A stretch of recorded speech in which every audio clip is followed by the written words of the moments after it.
College का पहला दिन था। सभी के सामने नए नए चेहरे थे। सभी लोग इन्हीं नए चेहरों से अपनी पहचान बनाने में लगे थे। सभी एक दूसरे से अपना परिचय करा रहे थे। तभी कॉलेज के पहले दिन का हमारा पहला क्लास शुरू हुआ।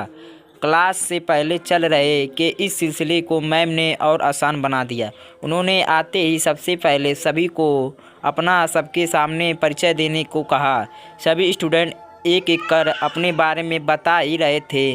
तभी जैसे ही ऋचा ने अपने बारे में कहना शुरू किया, मानो उसी क्लास में बैठे विशाल की आंखें बस उस पर टिकी गई।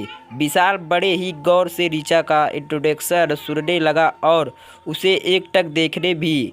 ऋचा के बैठ जाने के बाद भी अब विशाल की नज़रें तो बस ऋचा पर ही टिकी रह गई। कॉलेज के दूसरे दिन भी जैसे ही विशाल कॉलेज आया, उसकी निगाहें तो मानो बस ऋचा को ही ढूंढ रही हो। विशाल ने ऋचा से किसी भी तरह किसी भी बहाने से बात करने की बहुत कोशिश की, लेकिन उसे यह मौका ही नहीं मिल पाया। यह सिलसिला काफ़ी दिनों तक चलता रहा।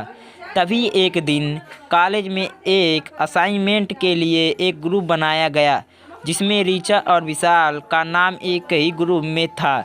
यह सुन विशाल बहुत खुश हो गया। आखिर अब उसे ऋचा से दोस्ती करने का मौका जो मिल गया और वे इस मौके को किसी भी हाल में गंवाना नहीं चाहता था। और हुआ भी ऐसा ही। साथ असाइनमेंट बनाते हुए ऋचा और विशाल में बातचीत शुरू हुई और फिर देखते ही देखते दोस्ती भी हो गई। समय के साथ साथ अब ऋचा और विशाल काफ़ी अच्छे दोस्त बन चुके थे, लेकिन ऋचा और विशाल की दोस्ती धीरे धीरे कुछ ज़्यादा ही बढ़ने लगी। फिर एक दिन मौका देखकर विशाल ने ऋचा को प्रपोज कर दिया। ऋचा भी विशाल को मना नहीं कर पाई, क्योंकि कहीं ना कहीं उसके दिल में भी विशाल के लिए प्यार वाली फीलिंग आ चुकी थी। अब दोनों दोस्त के साथ साथ भी बन चुके थे, इसलिए कॉलेज के बाद भी दोनों का मिलना जुलना जारी रहा। अब तो पूरे क्लास को भी ऋचा और विशाल की लव स्टोरी के बारे में मालूम हो गया था। विशाल हमेशा ऋचा को महंगे महंगे गिफ्ट देता और ऋचा भी प्रोजेक्ट बनाने में विशाल की हेल्प करती। सभी कहते हैं कि ऋचा और विशाल एक दूसरे के लिए ही बने हैं, यानी कि यह परफेक्ट कपल है। ऋचा भी हमेशा विशाल से शादी के लिए पूछती थी, तो विशाल हमेशा ऋचा का भरोसा दिलाता कि अब वे उसके बिना नहीं जी सकता। 3 साल तक तो दोनों का रिलेशन बहुत अच्छा चला, लेकिन कॉलेज के बाद अब ऋचा और विशाल का मिलना काफ़ी कम हो गया। ऋचा के फ़ोन करने पर भी विशाल ठीक से उससे बात नहीं करता। वह कहता कि वे अपने पापा के बिजनेस में ध्यान दे रहा है। हालांकि ऋचा ने अपने घर में भी विशाल के बारे में सब कुछ बताया था, इसलिए उसके घरवाले भी अब उस पर विशाल से शादी का दबाव बनाने लगा। लेकिन अब ऋचा अपने घरवालों को भी कोई जवाब नहीं दे पा रही थी। फिर एक दिन ऋचा विशाल के पापा के रेस्टोरेंट पर पहुंच गई। वहां उस वक्त विशाल नहीं था, तो ऋचा ने विशाल के पापा को कहा कि वे विशाल की फ्रेंड है और यहाँ से गुजर रही थी, तो यहाँ आ गई।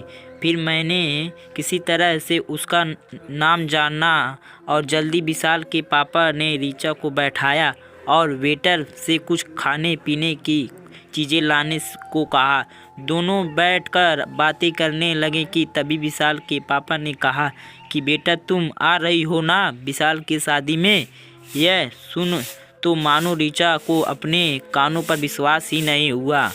उसने फिर से पूछा तो उन्होंने कहा कि हाँ, विशाल की शादी है अगले महीने और उसी की तैयारी में लगा है। बहुत खुश है वे आखिर अपनी पसंद की लड़की से जो शादी कर रहा है। दोनों स्कूल टाइम से ही एक दूसरे को जानते हैं।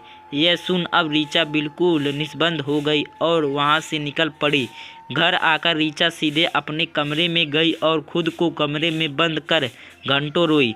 ऋचा ने अपने माँ और पापा को इस विषय में बताया, तो उन्होंने ऋचा को किसी तरह समझाया कि ज़िंदगी में अब तुम्हें आगे बढ़ना चाहिए और भविष्य के बारे में सोचना चाहिए।